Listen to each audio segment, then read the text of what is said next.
MS-13 versus ICE. A local politician here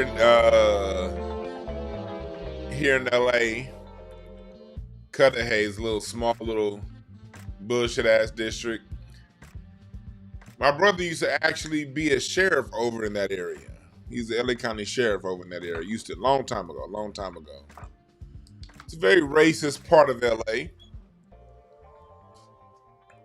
It's a little bullshit ass city where the vice mayor said she suggested that gangs fight ICE.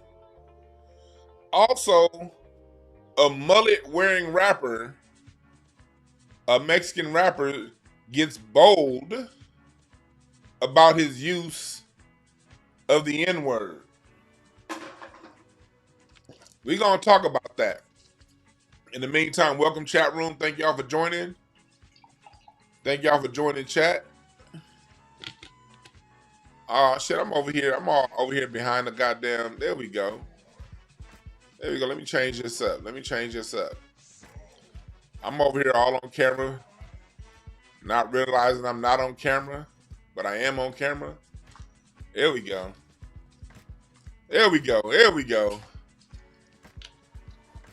So that's what's going on now in the news. So we're gonna talk about this. See what you guys' thoughts are on this whole situation scenario. Whoopty went, boomty bamp. And with that being said, welcome chat room. What's up, Show Enough, Mr. Jerome Simmons, C Diggs, Ebony, everybody up in here. Welcome, mods. All my mods, welcome. Allow people to talk, but kick the trolls out. They can talk, but they can't troll. All right. So what I'm gonna do is, without any further ado, we're gonna play the video. I was watching the news this morning, and so I'm gonna play the video from the news, and then we're going to talk about it on the other end. This is from KTLA News here in LA. Turn your audio up because the audio, I'm telling y'all right now, the audio is low relative to my voice that you're hearing right now. So I'm going to shut all the way up so you guys can turn your system up. And then after it's done, I'm going to come back in and you can turn your audio down. So, chat room, if anybody comes in and saying, it's too low, tell them to shut up and listen, god damn it. Turn your audio up, and then I'm about to shut up in 5 seconds. Turn your audio up and listen to the report, all right? KTLA 5 News. The vice mayor of Cudahy is facing backlash over a video in which she called on local gangs to defend their territory from ongoing immigration raids across LA County. Not for nothing, but I want to know where all the cholos are at in Los Angeles. 18th Street, Florencia. Where's the leadership at? Because you guys are all about territory, and this is 18th Street, and this is Florencia. You guys tag everything up, claiming hood. And now that your hood's being invaded by the biggest gang there ain't a peep out of you. Cynthia Gonzalez posted that video last week. It has since been taken down. The city of Cudahy says that Gonzalez's comments did not reflect the views of the city, and her remarks have been criticized by the Department of Homeland Security and LA's main police union. In a statement, the LA Police Protective League called for the vice mayor's resignation and possible prosecution, saying in part, quote, what Ms. Gonzalez urged and taunted these specific gangs to do in her social media post puts police officers and other law enforcement professionals at greater risk. Her actions are deplorable and potentially illegal, end quote. There you have it. She called on Mexican gangs to go at official government entities.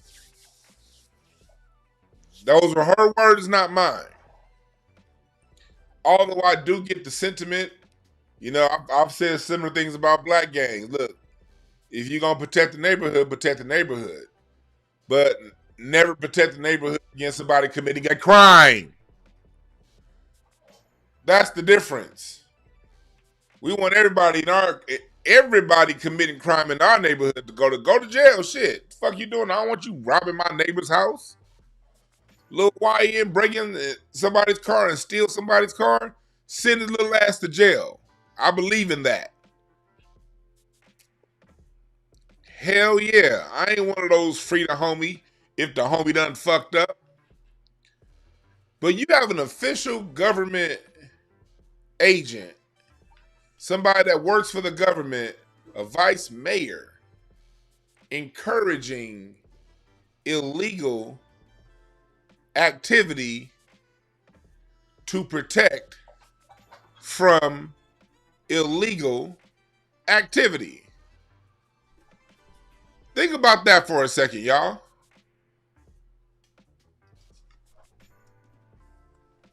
Think about that. Let me show y'all where Cudahy is, all right? Let's switch over to the map.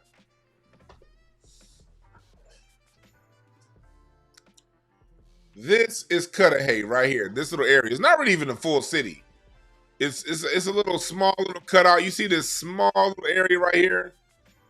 Patrolled by the LA County Sheriff Department. You see the red lines?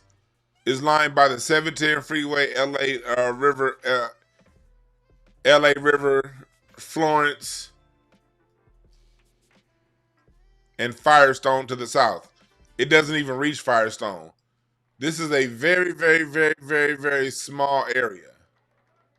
It's a Mexican enclave that black people don't move to, nor do we ever drive through. This is Cudahy right here, all right? Atlantic. Further down Atlantic is Compton. Cudahy is about 5 miles north of Compton. They got their own little cutaways up here, little projects. So this here is Cudahy. And it's in an area of LA that's all Mexicans. Over here across the street, across the freeway, you got Downey. And Downey is a good neighborhood. This is the good neighborhood, Downey. You know, you got Commerce to the north. As you can see, Cudahy is a small little box you see right here. And the rest of this is LA. And when you go to the city of Bell, the city of Bell's right by here. This little area right here, the leadership be fucking over the citizens. This area right here, just north of Cudahy, is called Bell. About 10 years ago, basically the whole Latino mayor, the whole office got in trouble because they got caught. They literally got caught writing tickets and following people and harassing. So this is an area where the local government harasses Latino citizens. Let's make that very clear. This area is a Latino-run area that has Latino citizens, and they are hell on their Latino citizens. I mean, it got so bad. Let me show you how bad it got. Let me show y'all how. Let me show y'all how bad it got. I'm going over the.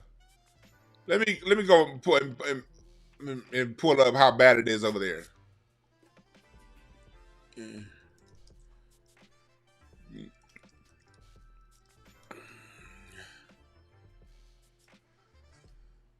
There we go. Look at this. Oh shit. Let me bring y'all back.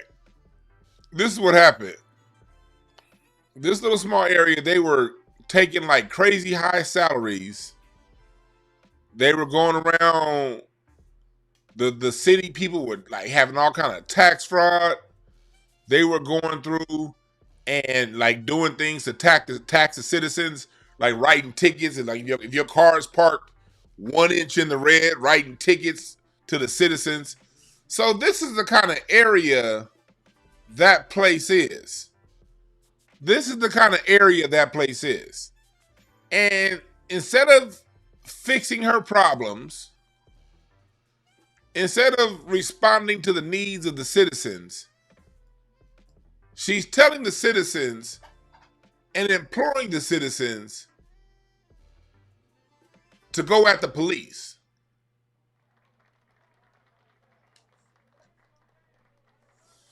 She's telling the citizens to go at the police.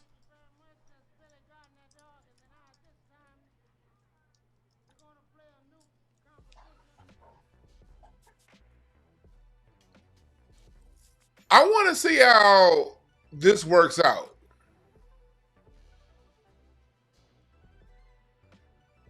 Will they do anything? Will they punish this particular officer? Because, like, I wonder if Trump saw this. This is why I don't mind Trump in office. My taxes pay for ICE services. You dig? This ain't my taxes pay for the police. And I don't feel comfortable living in a city where city officials are talking against state-run organizations to clean up America.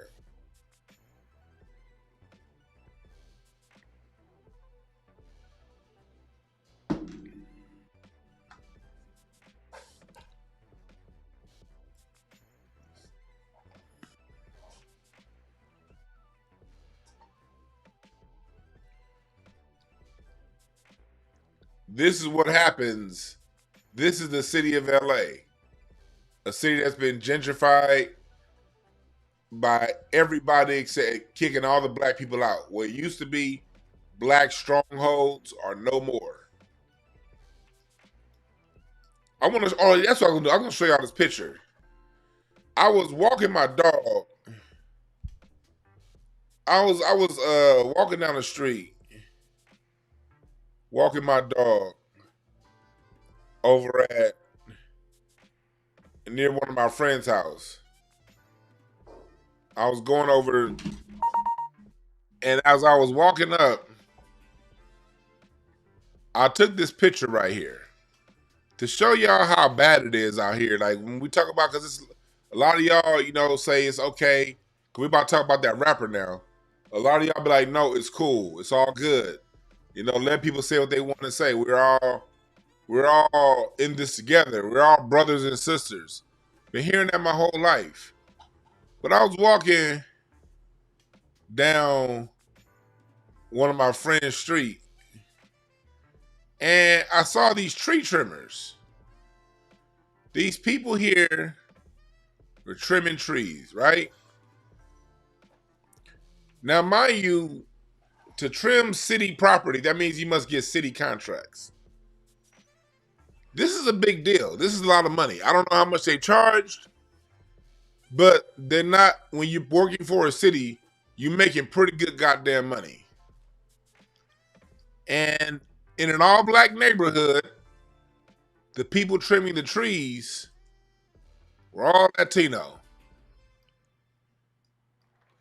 No disrespect to any of these Latinos in particular, but this shows you when Latino-owned companies get the contracts, they don't hire black people. This is just one picture. I saw where I live in my neighborhood I wish I got a picture about a year ago. There was like a major plumbing issue. And like they were out, the city had like emergency plumbing at like 3 a.m. Same thing. I saw like 20 workers out there, and none of those workers were black. Mind you, these people get these contracts through minority run type programs, right? A lot of these people get their contracts, Latino, Asian. They get them through programs that black people fought for. They get the contract and they don't hire black people. As I was walking Rocky, I was like, man, let me go ahead. That just hit me like, damn, ain't not one black person being hired. See, city contracts, that's how you build wealth. That's how you build a business to where now you can hire out. You can plan out over the next 5, 10, 20 years based on the contracts you're able to get. And in the city that's traditionally black, in an area that's black, you don't see I don't see hardly no city contractors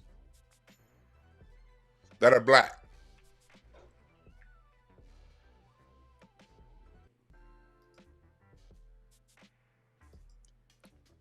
I thought we was in this together. I thought we was all brothers. I thought we was all raised in the same neighborhood, got the same struggle, right?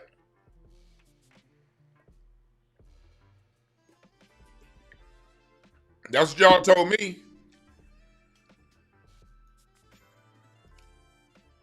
That's what y'all told me. Right? And that makes me transit to this rapper, this OT guy.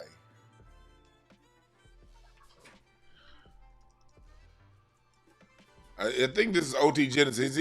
I saw one of his videos before. He rocks a mullet.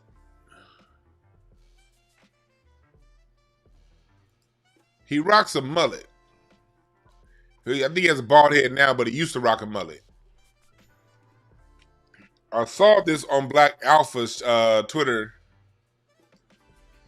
Shouts out to my brother Black Alpha Network. He put this up on his Twitter. And that made me be like, okay, let me just... And then plus a lot of y'all been asking me to respond. I saw it, even though I know y'all asked me to respond, I wasn't going to say anything when I saw this, but a few of y'all in my chat, y'all asked me in the comments. I forget your name, so I apologize for forgetting your name. People who asked me, but this is for you. Since y'all asked me, let's go. Let's talk about this. Feel like you could say the N-word? I feel like I can say it, but not because of that, and I'm gonna tell you why. I wish there was some black dudes in here. There are. Where right there? And this one right here. Not. Okay, well, we're gonna use him. What the are you gonna do about it, you know? And then second of all, I grew up loving these motherfuckers. I grew up fighting with them. I grew up eating with them. He said it very clearly. What the fuck are you gonna do about it? You notice how they can fight to say the N-word, but they can't fight to check their own people when people like Nuri Martinez come in and say, we're in competition with the blacks, take that from the blacks. They can fight everything except for white supremacy. I grew up doing bad with them. I grew up loving with them. You know, I got family. And it's not even about family. Even if I wasn't related to nobody out black, I mean, it was. It's what the I was surrounded by, you know? Like, I respect people that they feel that way. And that's why I try to up about it. Right. But if you're from where I'm from, or anywhere, what the fuck are you gonna do about it? What the are you gonna do about it? What the are you gonna do about it? You know, I think he just put out a call. I think it's a lot of brothers. Hey, look, I'm not going to fight over stuff like this, but I know for a fact it's a lot of brothers who are.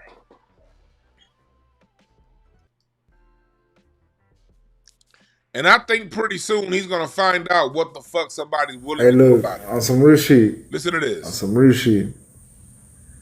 And what Mexican OT said,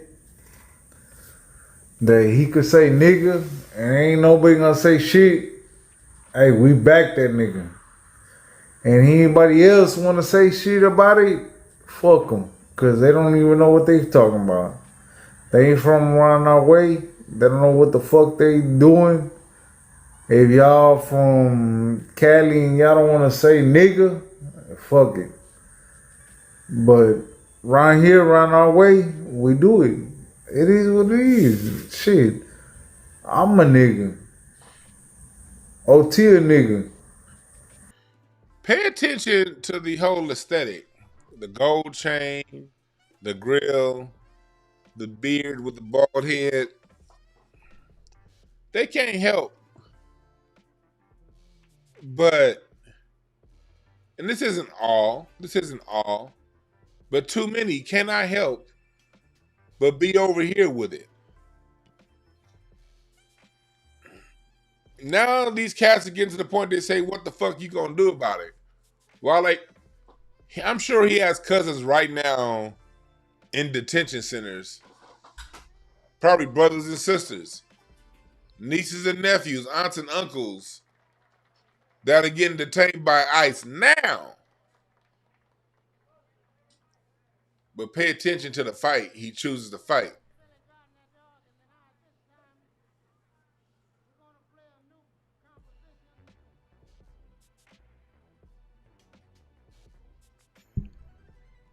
I don't know. I'm from LA.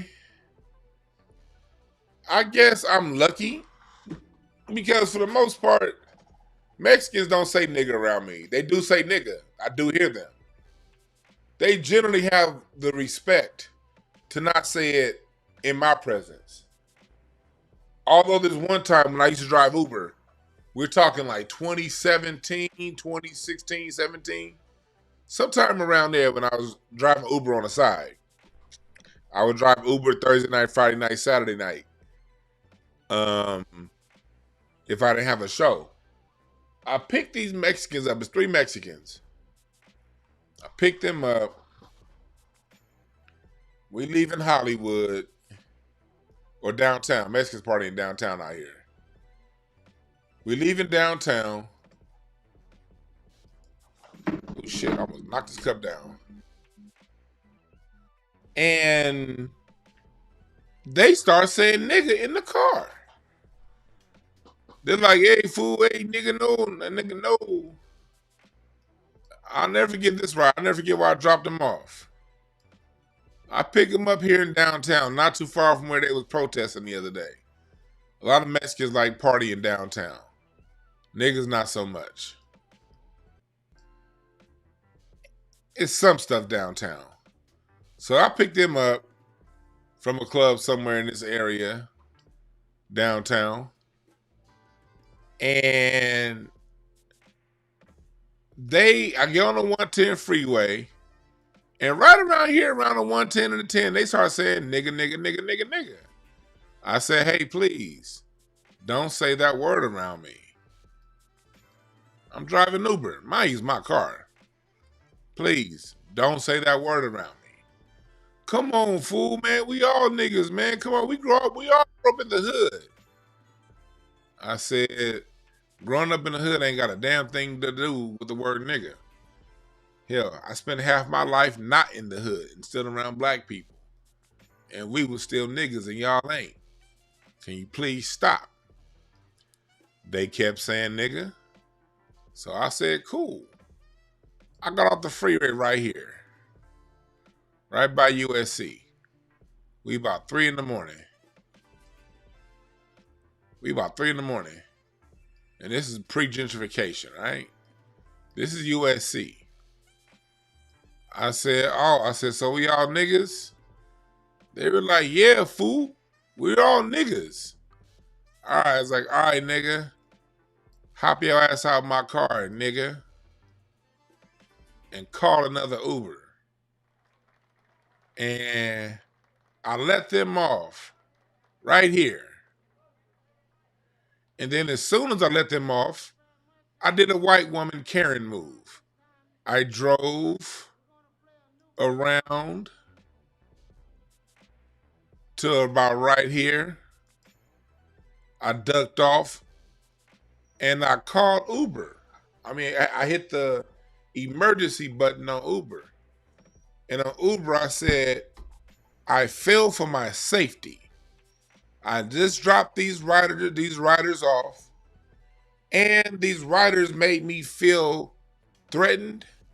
They used inappropriate language, and I feared for my safety. Can you please, due to concern for other Uber drivers, please handle this account appropriately? 5 minutes later, I get a message from Uber saying that we're sorry. This rider has since been banned from our app. And it's 3 in the morning, and they were stuck here, but their house where I was taking them was like somewhere over here in Paramount. They had like 15 more miles to go at 3 a.m. And I said, ooh, I fear for my safety due to inappropriate language. And I knocked them motherfuckers out of my car.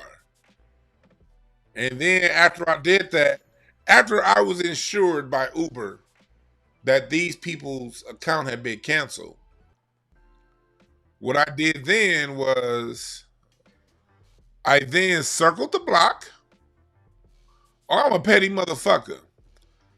I circled the block and they were still standing here and they were looking cold than a motherfucker. They was looking cold than a motherfucker. I rolled my windows down. I opened up my sunroof and I said, how y'all gonna get home? And I pointed like, and they're like, fuck you, nigga, fuck you. I said, but I got a heater, you don't. And from there, I hopped on the 110 freeway and returned home to my lovely wife. That's how I handled 3 Mexicans saying the N-word in my car. And I did, and I wasn't lying. I did feel threatened. That was a threat. I felt unsafe.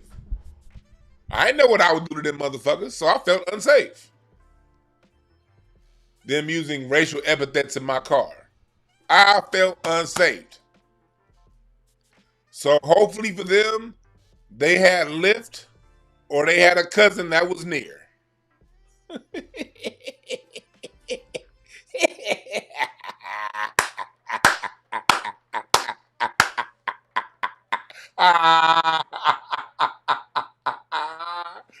That shit was fun.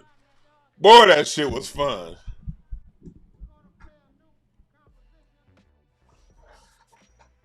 Hey, that was their fault.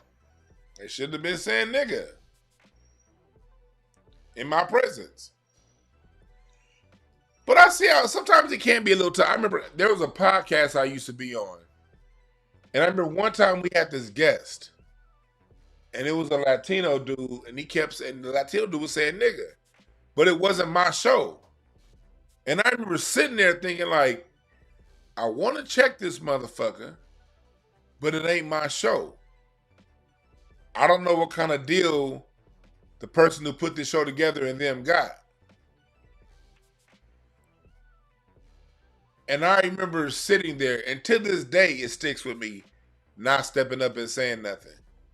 Being in that position where I didn't know what to do. It wasn't my show. It wasn't my guest. I was just there.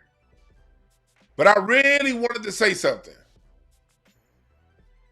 But I also, at the same time, had 10,000 people watching.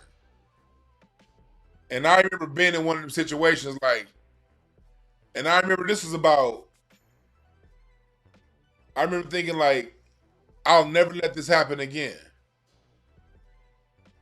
I'll never let this happen again. See, people saying, nah, check that. Unless you've been in front of a camera with 10,000 people watching, cut it. What you do in real life and on life and how you respond to things is different when you're in somebody else's setting live on air. I don't want to hear it. If you've never been in that situation, there's nothing you can really say. Especially when this is your friend, somebody you really fuck with. I wasn't like on some random TV show. This was somebody I really fuck with. Somebody said go viral. No, that's what fuck niggas do. I'm a real nigga. I don't believe in using a friend's platform that I was invited onto as my opportunity to go viral. I got a little bit more character than that. So if other people, some people it's all about content, like, and that's fine. I'm not the, somebody said never live with regrets. What if I would have regretted messing up that friend's bag?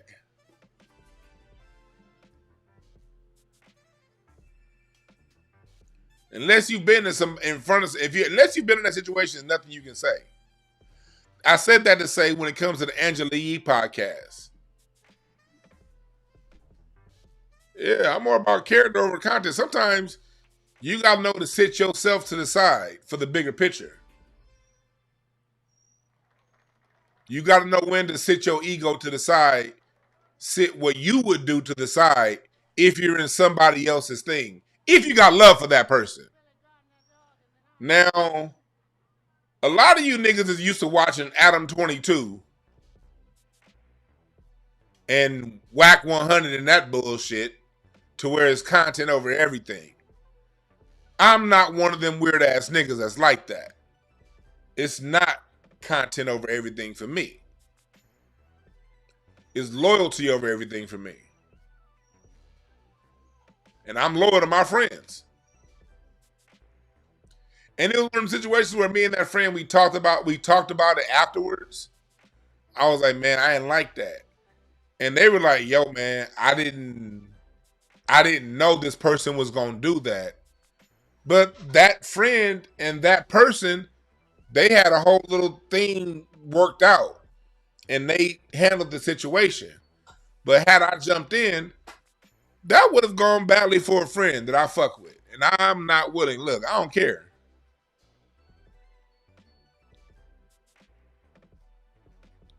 But we did have that talk. And I did let them know if this situation happens again, I was blindsided.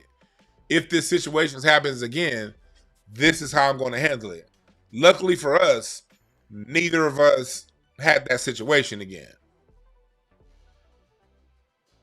Appreciate you for reposting the stream, Carrie McFadden.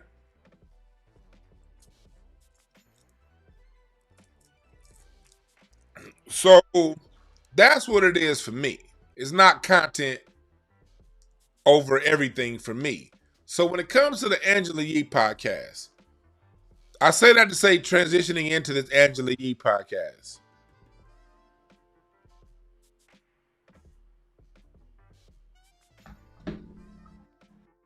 Because I saw a lot of people saying she should have checked them. One, let's go back to that. He's a real fucking coward. Dude is a real coward. He did this in front of all women.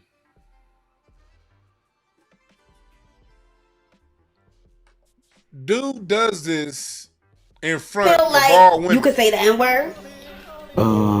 I feel like I can say it, but not because of that, and I'm gonna tell you why. I wish there were some black dudes in here. There are. Where right there? And there's one right here. Not. Okay, well, we're gonna use him. What the are you gonna do about it, you know? See, you go in front of a room full of women.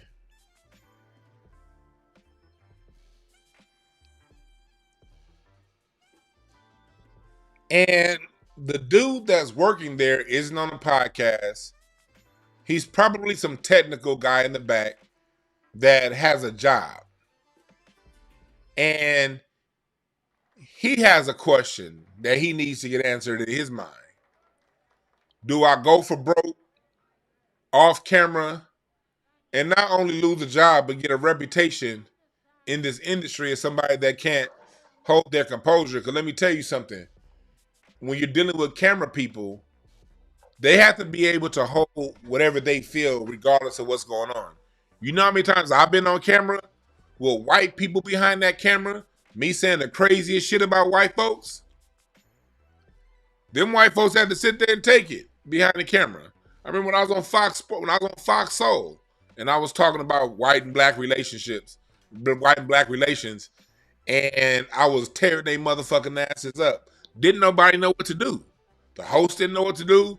I know they ended up cutting my episode short. It was supposed to be 55 minutes.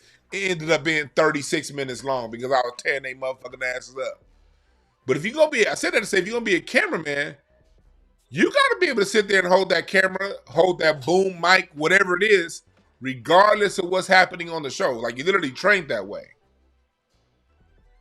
You cannot drop your shit to go respond to somebody that says something.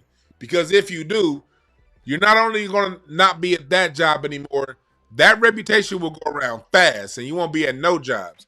And do you are you willing to change what you've been studying for and working for your whole life because of one punk ass person like this?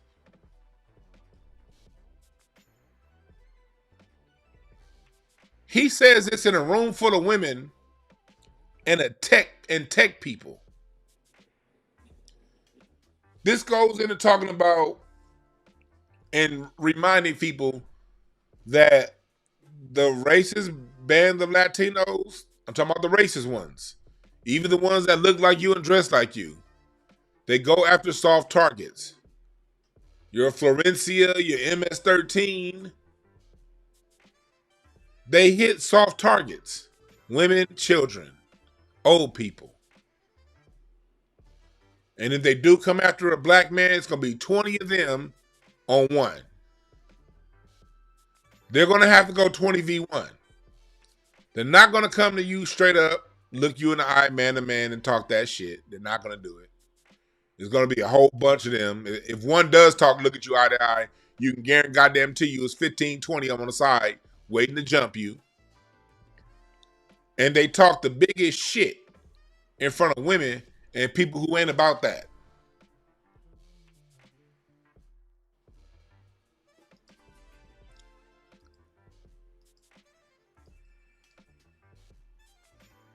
I'm bringing a reasonable conversation here because when you have these topics, you always have a band of black folks. Well, they wouldn't have did that if I was me. If that was me, who that dude in there? People are caught in all kinds of situations. You got some people that got 2 strikes. Am I going to get a third to knock this motherfucker out?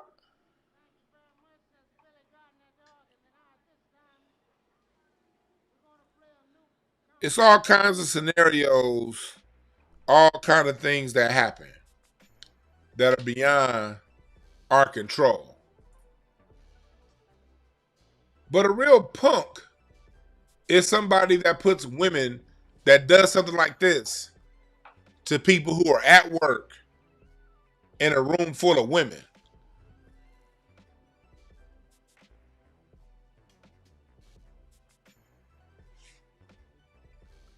I don't care if they're tether women, if they black women, if they Afro Latina. The fact is he did it in front of women and techies. That very bold tone. And let's take it even a step further. Because I don't want to even get into the tether talk. Because they'll do this right in front of some of you niggas too. They'll do this shit. He will probably do some shit like this right in front of them niggas on Adam 22. And ain't none of them niggas gonna do nothing. Most of them niggas on Adam, most of them gangsters wouldn't say nothing if he said this in front of them.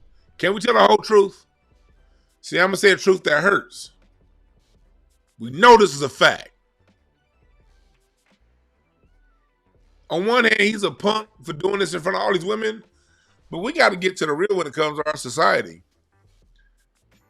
I never have been a tough guy. I don't play tough, don't want to be tough. I'm too smart to be tough. Tough is for you dumb niggas that can't think. I'm a thinker. I don't need to be tough. But a lot of you niggas do play tough. And they'll say this shit. He will say this shit right in front of you. The same black man that will knock out another black man for dissing his set will give a Latino a pass for dissing his race. Can we tell the truth?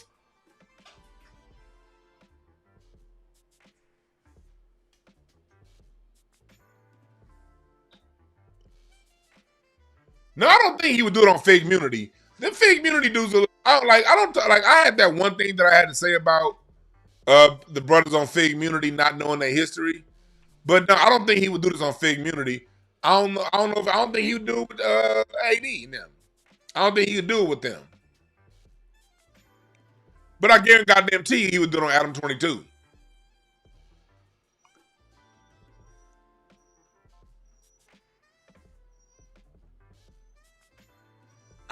If Compton Rick Rock was interviewing him, he wouldn't do it.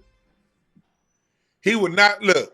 This dude would not have said that if Compton Rick Rock was interviewing him.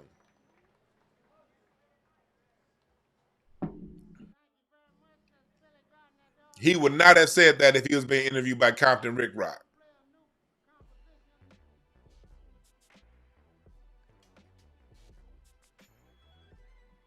Yeah, he wouldn't have said that on Back on Fig. He wouldn't have said that. He wouldn't have said that on Back on Fig. He wouldn't have said it. Back on Fig, that wouldn't have happened. Not them.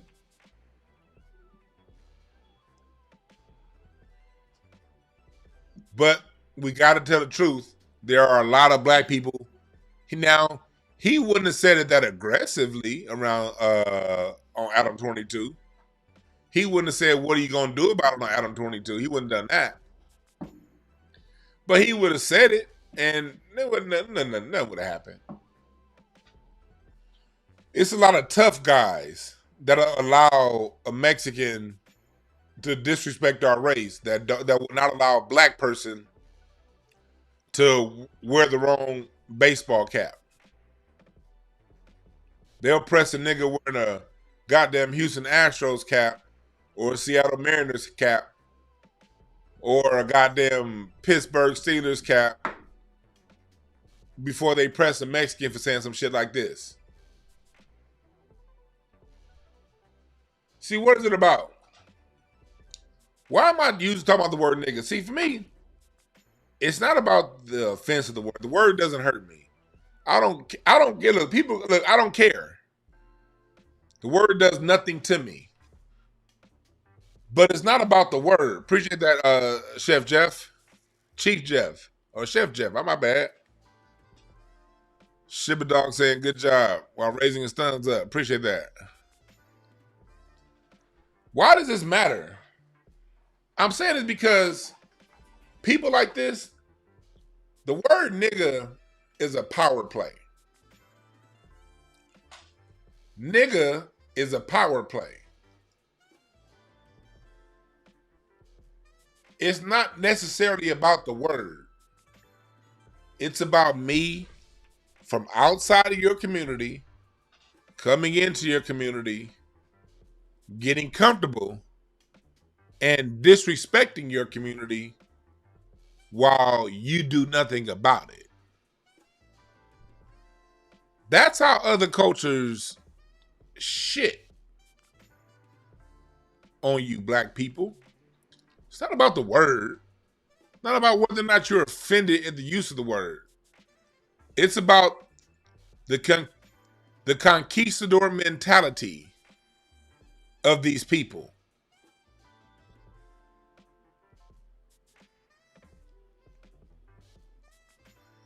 It's about the conquistador mentality.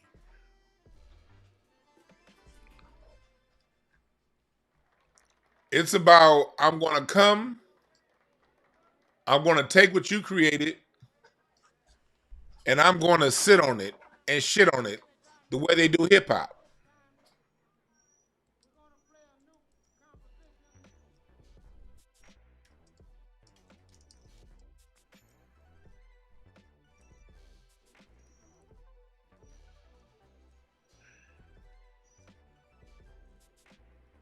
See, for me,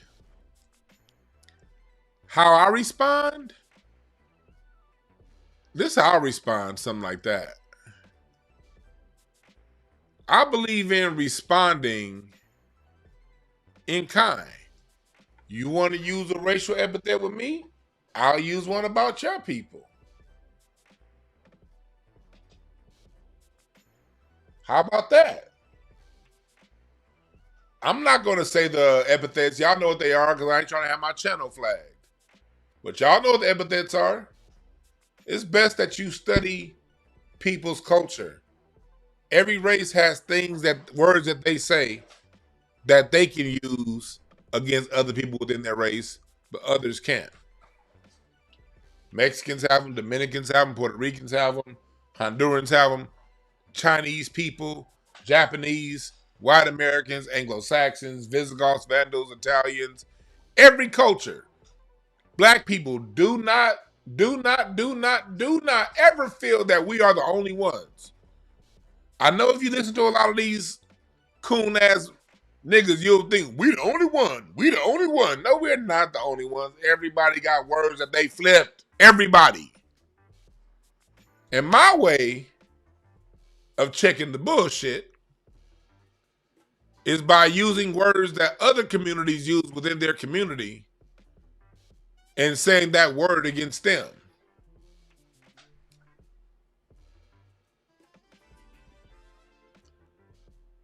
Because I ain't about to sit here and bruise my knuckles over some dickhead like that. I'm going to do something that hurts a lot more. And that's how I'm going to bruise your ego. I'm going to hurt your feelings. Hurting your feelings is going to last a lot longer than punching you in the nose. I'm going to say something about you and your people, and it's going to be real bad. It's going to be real bad.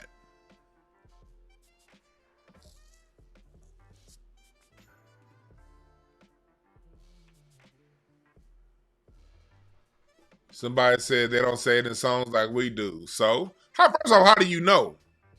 Do you listen to their music? Have you ever listened to death metal? Have you ever listened to outlaw country? Have you ever listened to outlaw country? Outlaw country, what's his name? Waylon Jennings be clowning the fuck out of other white people he don't like, using all kind of words that they use within their community. So I don't want to hear that. You got to first listen to their music before you make that kind of a statement. They do use that, but if the song calls for it, we just don't listen to their music. So first off, yes, they do. Listen to outlaw country, and you'll hear them using epithets towards one another. Listen to outlaw country, and you'll hear it.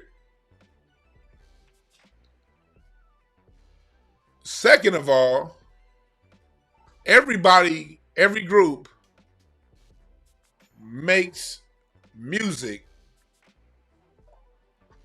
for their own group, using statements, chord patterns, rhythms, lyrics that resonate within said community.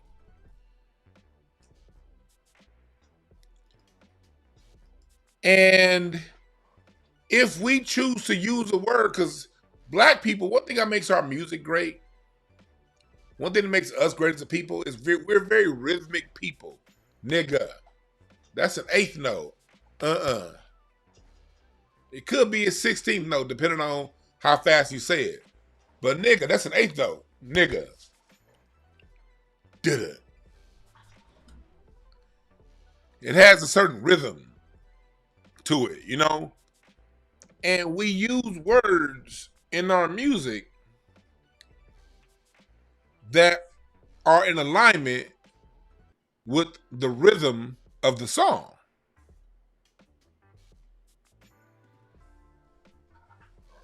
But when we're making our music, we're making it for one another. It ain't our fault y'all pick it up and listen to it. Look, we live in a free country. One thing about it, we live in the United States of America. There's an open market. When things out there, it is illegal to make something and say, no, you can't listen to it. That's illegal. So if you make something and it's good, people are going to listen. That's just what it is.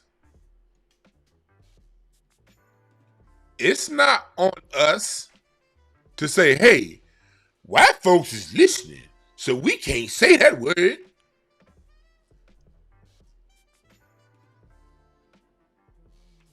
What kind of fuck shit is that? Nigga is a rhythm. Nigga. That's like a foot pattern. Like,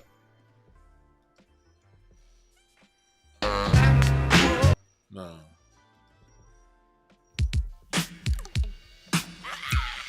It's like that foot pedal saying, nigga, dun, dun, nigga. It's just the rhythm. Listen to the rhythm. Nigga, nigga. Check yourself. Did it? We just a rhythmic people, man.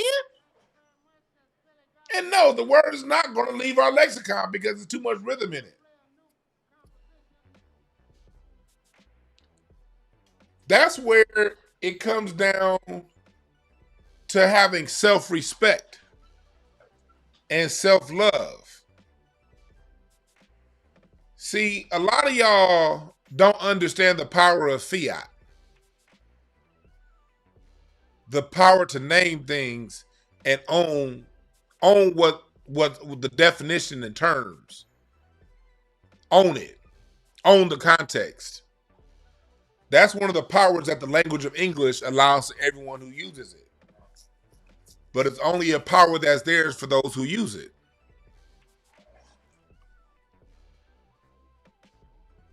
I appreciate that, Star. You hit the Cash App, $ Dewan B1. Oh, I got a Cash App. Jamel, appreciate the Cash App, Jamel. Ava, appreciate the Cash App, Ava. Thank you for the Cash App. Power is saying, yes, this is for us and it's not for you. That's power.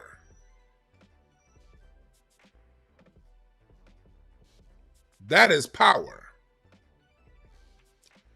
And if you don't like the word, you think the word is mean and nasty, that is your choice. I'm not about to argue with you and say you're wrong because that's your power of fiat. You using the power of fiat to say that word hurts you or annoys you or bothers you, that is well within your power. And who am I as a black person to argue with another black person over how they use their power of fiat? Power of fiat is your God-given power to assign the significance of a word, a particular level of power. That's your power of fiat. I'm not going to argue with you. Me understanding how language works, I understand that I can only be offended if I allow myself to be offended. And understanding the etymology of the word nigga, the nigger kingdoms of Europe during the Dark Ages. Go look up Europe during the Dark Ages and the nigger kingdoms. Those were the kings of Europe, were the niggers. The Negus was the kings of North Africa. The Negro were the kings of Latin-speaking countries. If I take it back 1,000 years, it's one of the most powerful. That would be like calling somebody king or president or emperor 1,000 years ago. So, of course, white America, European American, they use their power of fiat to flip a word that they used to use calling people kings, and they flipped it and sarcastically use it against their former kings. And over a 300-year period, 400-year period, they've taken a word that for thousands of years meant one thing, and now they made it mean something else. And we, being the masters of rhetoric as we are as black people, we said, no, no, no, no, no. Just because you took a word to bastardize it does not mean you own it. We're going to take it back and use it for our good. Even if we don't know the previous history. Something about in the DNA, the Negro for the Latin-speaking nations, the Negus, the nigger, the Nga in Central Africa, Nga. Nga. Nga. The Niger. This one word pops up in all four corners of the planet. And they all tie back to kingdoms, whether in Europe, Central Africa, East Africa, whether in Asia, whether in Al-Andalus.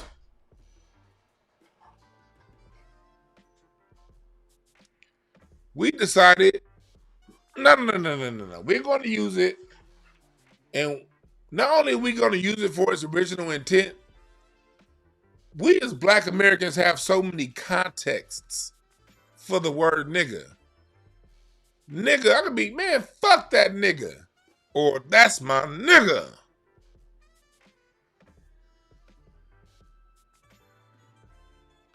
It's the energy of a word that gives it its power, context. It could easily be like, man, look at that old jive ass nigga over there. Or, man, I want some good old nigga food. That's our power. Other groups don't have that relationship to the word. They just heard it in a song that they like.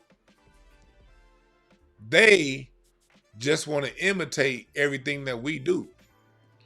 And when it comes to white society, the main reason why white society has a bug up its ass about them not being able to use the word is because they want everything. They don't want Black people to have a nickel to our name. And when I say white society, the extension of white society are, as we see right here with these ICE raids, the Latino and oftentimes Asian wannabe whites.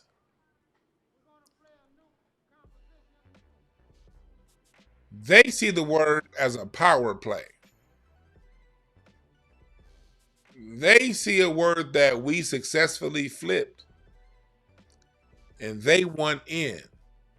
The same way they want to in on Chuck Berry, the same way they want to in on the group War, the same way they want to in on Ice Cube and Kendrick Lamar, the same way they want in on Black Oldies and rock and roll. They want in on this too.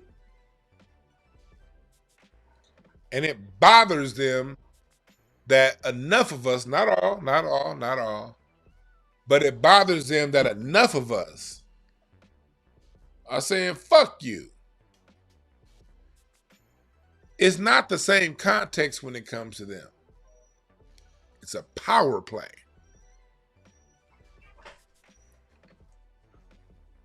I got a super chat. George Hopkins writes, power is exclusive, not inclusive. Thank you, George Hopkins. Right.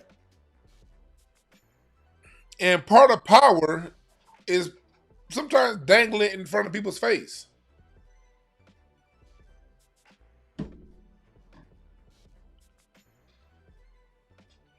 Put it right there. Here, yeah. Watch me do this. Yeah, here. You can't.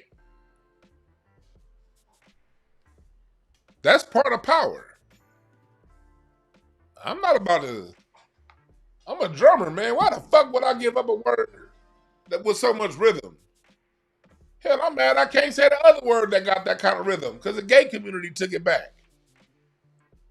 But the gay community said that word all the time. Going back to when I used to drive Uber, gay people call themselves fags all the time.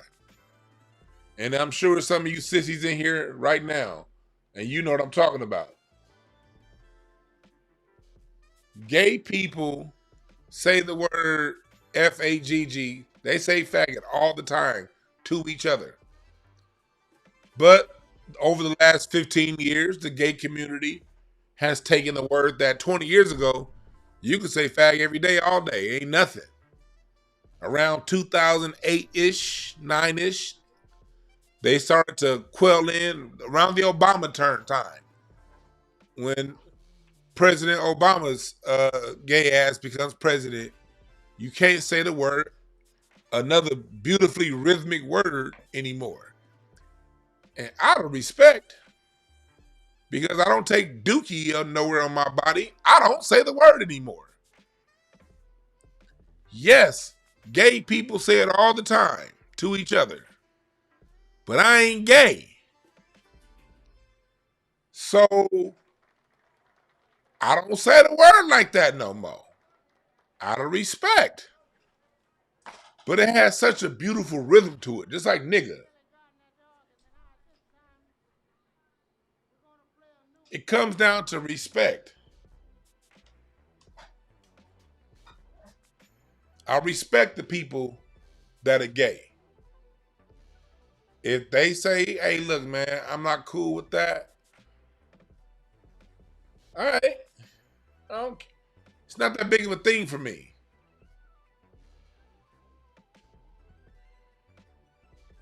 It's not that big of a thing to me. I have enough respect for the gay community to where they can say the word all day. And since I'm not them, cool, whatever.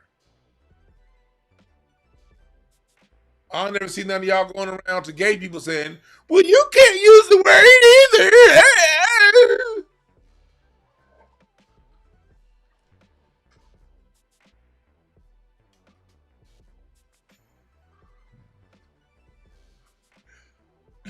Hey, y'all niggas in the chat room a while. I think Kevin said.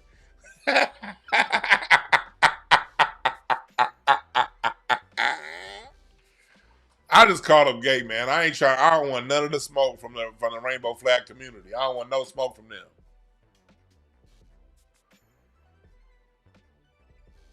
I don't want no smoke from them. Somebody said, really defending the N-word? Yes, I'm defending the N-word. And if you didn't listen to the link to the lesson on rhetoric I just gave you, and you still stuck in your feelings, and be stuck in your feelings. Look, some people are gonna be stuck in their feelings. I ain't here to argue with people that's gonna be stuck in their feelings. If you stuck in your feelings, you stuck in your feelings. That's fine. We all are at different places in life. And if you can't get past your feelings, if the etymology of the word means nothing to you because of how it makes you feel, that's fine. And that's another reason why I don't let people from outside our race say the word. Because there's still too many niggas within Black America that don't like the word nigga. You don't even use, like, see, this is my platform, so I'm going to say nigga all goddamn day. But I'm not going to go to another black person's platform that's uncomfortable with the word and use the word. Then sometimes I may do an interview on somebody else's channel, and that's not they get down. Then I'm out of respect for they get down, I don't say it around them. Like anytime, like, I'm gonna give you an example. Like anytime, like I'm around Reza Islam, the brother carries himself in such of a manner. I don't say words like that around Reza a lot. I'm not around him a lot, but I do watch and change. Same thing, like if I know that you are an honest pastor, I don't go to church anymore. But if I know that you're like somebody that's in the word of God, and you one of the people that's honest about it, now if I check you to be a fraud, then I'm be like, fuck you and say whatever I gotta say. But if I'm around somebody, I have a friend of mine who gave his life to the Lord and he preaches, and I respect it. And from what I see, the brother really, really, really be on it. So since he really, really, really be on it, and he's really trying to really change from what he was doing 15 years ago, out of respect, I don't say the word around him. Because I know that he on some other shit. The word ain't that important to make my homie feel uncomfortable. So out of respect for other black people, if I'm doing a comedy show or there's kids around, I don't say nigga if kids around. And I don't say nigga when old people are around. I know that old people, like what they went through in the 50s and the 60s and the 70s, and really 60s and the 50s, what they went through things where maybe they cannot get their mind wrapped around the etymology of the word. And I get it. People that are around the 40s, 50s, and 60s. The etymology don't mean shit to them. So out of respect, I don't say it around them.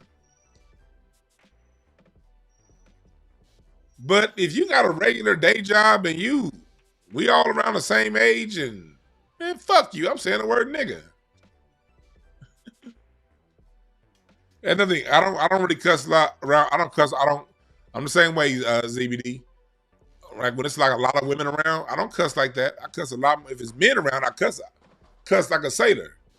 But if it's a bunch of women around, especially black women, like black women are so classy. I don't know about these ratchets that y'all be seeing. The ratchets exist, but I'm very rarely around ratchets. I'm usually around black women. And black women usually have such an essence, such an energy. They smell good. And so I definitely don't say the word bitch.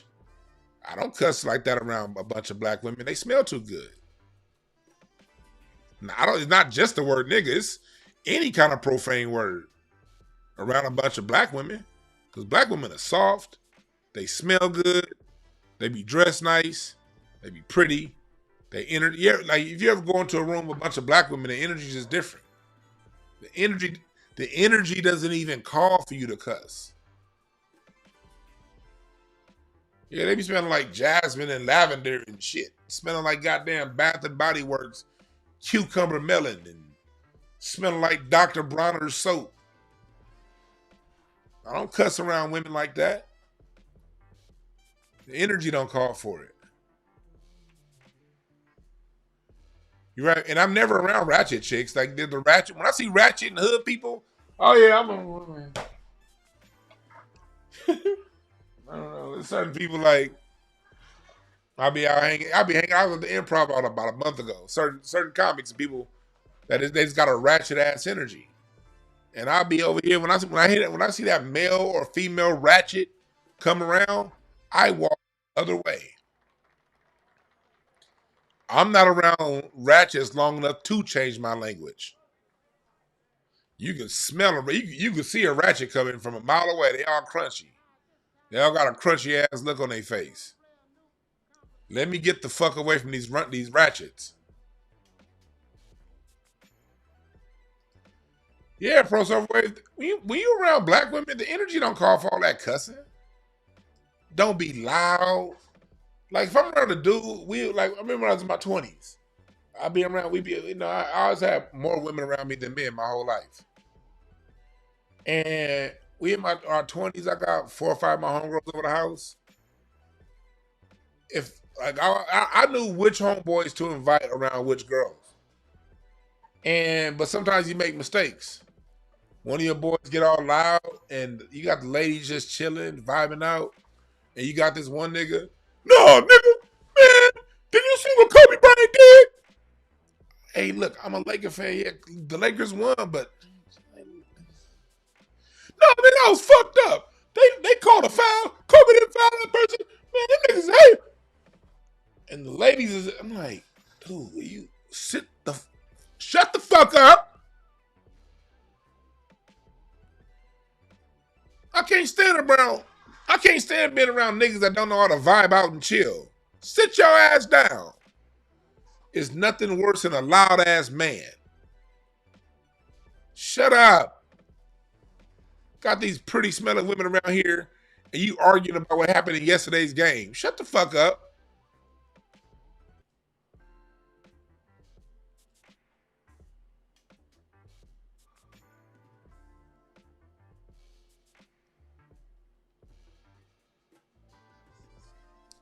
But it's true.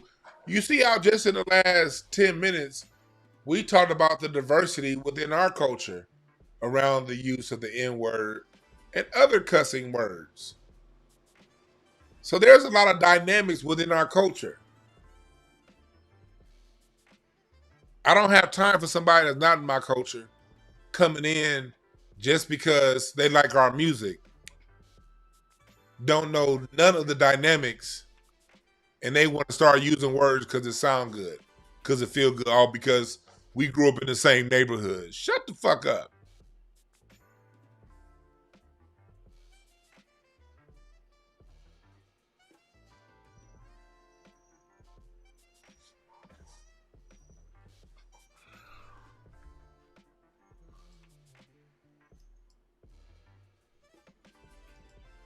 We got over 600 people in here. Make sure you hit the like button. How do I have over 600 people in here and only 450 likes? I need at least 600 likes.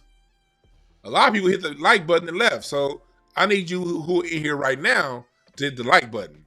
And when we done with the video, I'm gonna need y'all to come back and leave a comment. Later on tonight, we're gonna do a late night live tonight, probably around like 10 o'clock Pacific time, 9 or 10 o'clock Pacific time. Sun Kisser, LaRonda, I appreciate the Cash App. Much appreciation. James, I appreciate the Cash App. Sherelle, I appreciate the Cash App. 50 ball. Sherelle, thank you.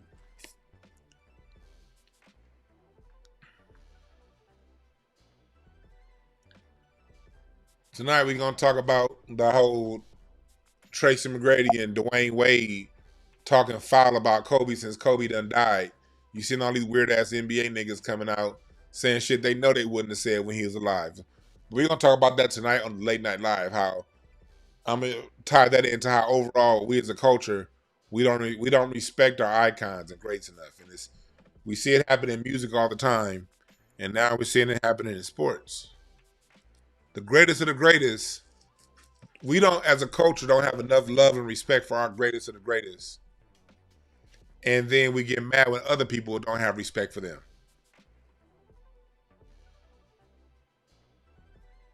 Also, we're going to, today is the 16th anniversary of the death of the great Michael Jackson.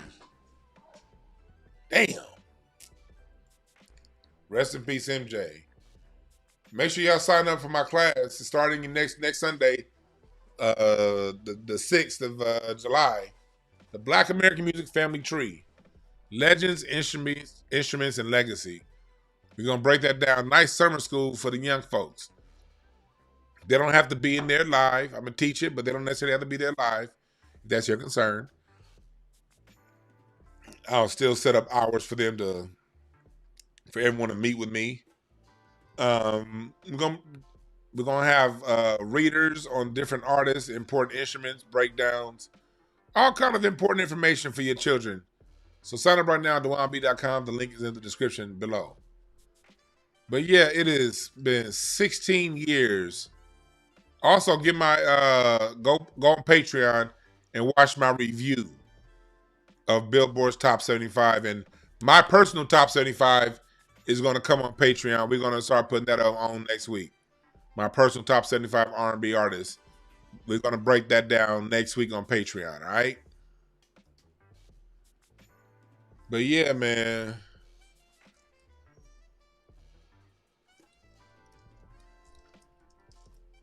Michael Jackson, he told y'all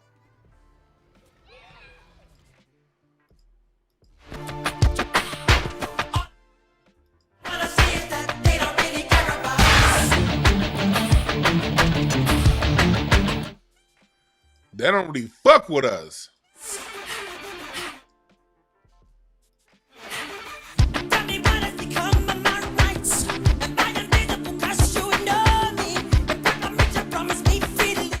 Tell me what's become of my rights. There's a part that he says in his song, I cannot believe this is from the land that I came.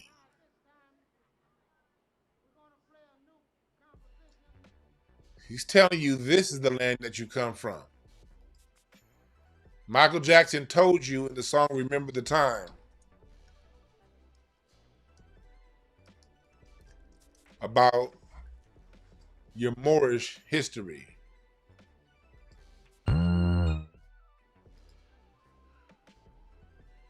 He told you this is the land from where you came.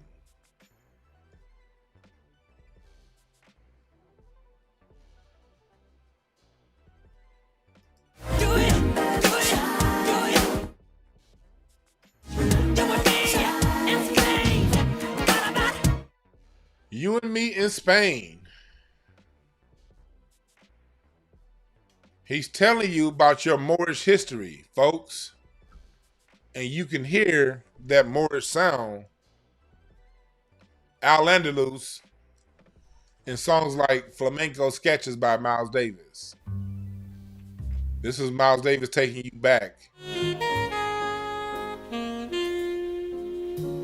That flamenco sound. You can hear a lot of that Moorish sound in D'Angelo. Michael Jackson was telling you about your Moorish sound.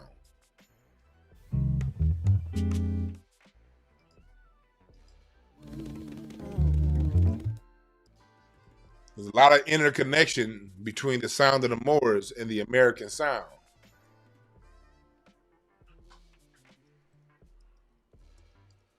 Joseph Lionberg dropped a great new album, and he has a Moorish song in here.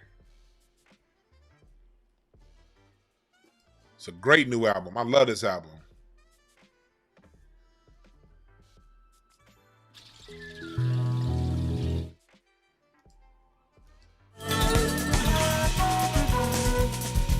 That's the Moorish sound.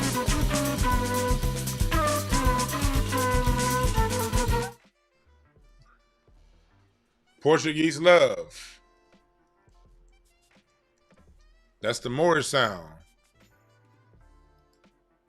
In Spain, this is what Michael Jackson referring to. Michael Jackson was telling you the roots of a lot of things, just not telling you what it is. And then Michael Jackson even took us back to our interstellar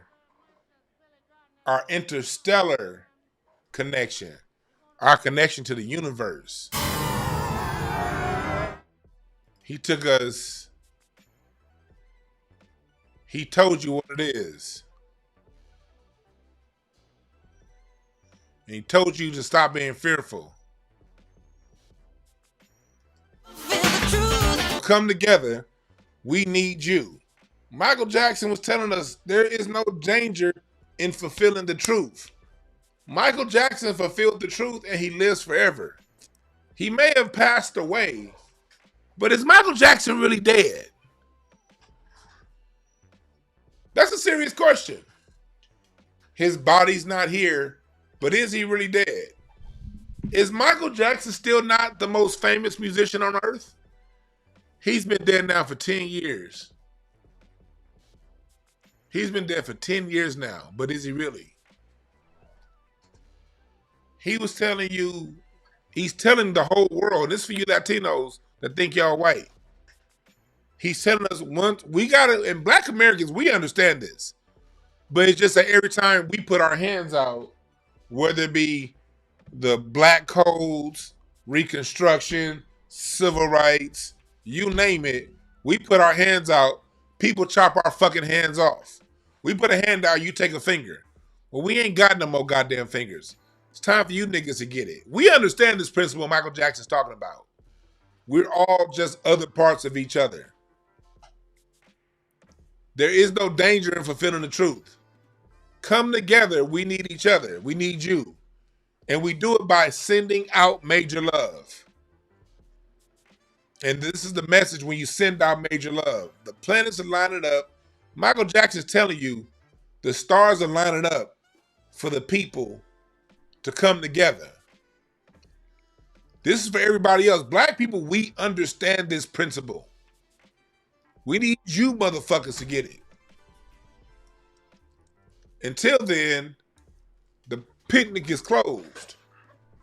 Until then, exclusivity is the way to go. All this being inclusive of people who didn't listen to Michael Jackson's word is a sin. Michael Jackson gave us the word. Did you listen?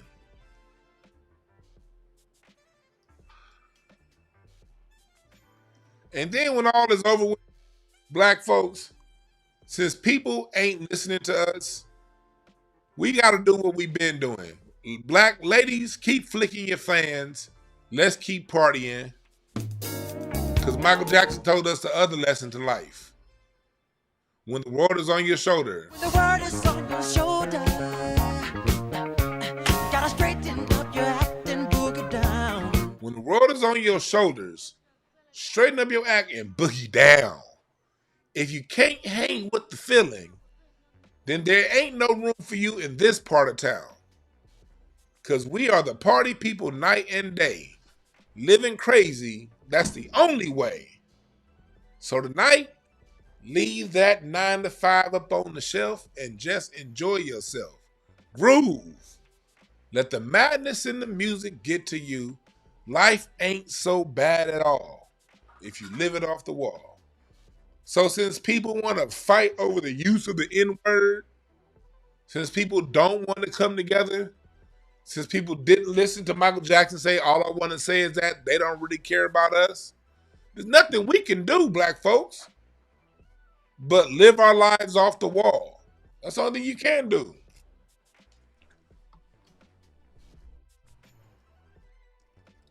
Like what the great George Clinton said in One Nation,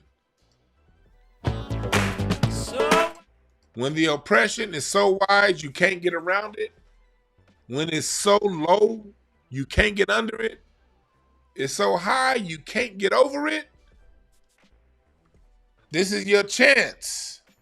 It's a chance. This is a chance to dance your way out of your constrictions. This is a chance to dance your way out of your constrictions. And Michael Jackson was very much so influenced by Parliament Funkadelic. Very much so. So black folks, we ain't got time to be worried about these people. We ain't got time to be crying, oh, they're not helping us. No, let's just set a standard. No, using these words around us is not cool. You know, y'all have y'all little ice fights, that's fine. But we told you motherfuckers this is what it's coming down to. You didn't listen. So we gonna listen to Michael Jackson and live our lives off the wall. Because this is a chance to dance our way out of our constrictions. That's what we do culturally. So it's time that, see, the music of the 70s, music of the 70s is where it's at. That's where all your messages are. Black music of the 70s, that's where the messages are. The messages are still relevant today. And I'm gonna be teaching these kind of lessons in my music course. So sign up for the summer school, all right?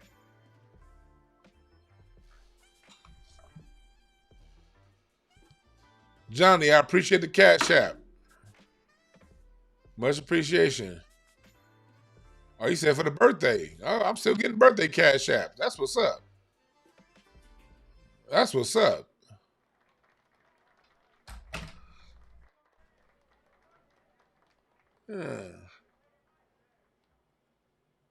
Yeah, listen to Gil Scott here in Jordan and mind your business. That's right.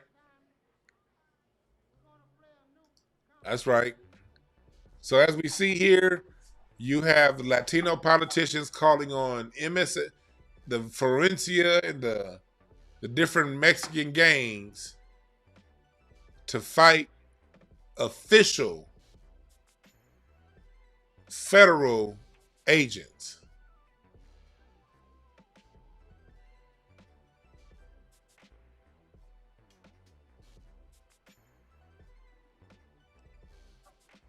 You see this happening right now. At the same time, you have a Mexican rapper doubling down on disrespecting black people and doing it in front of women.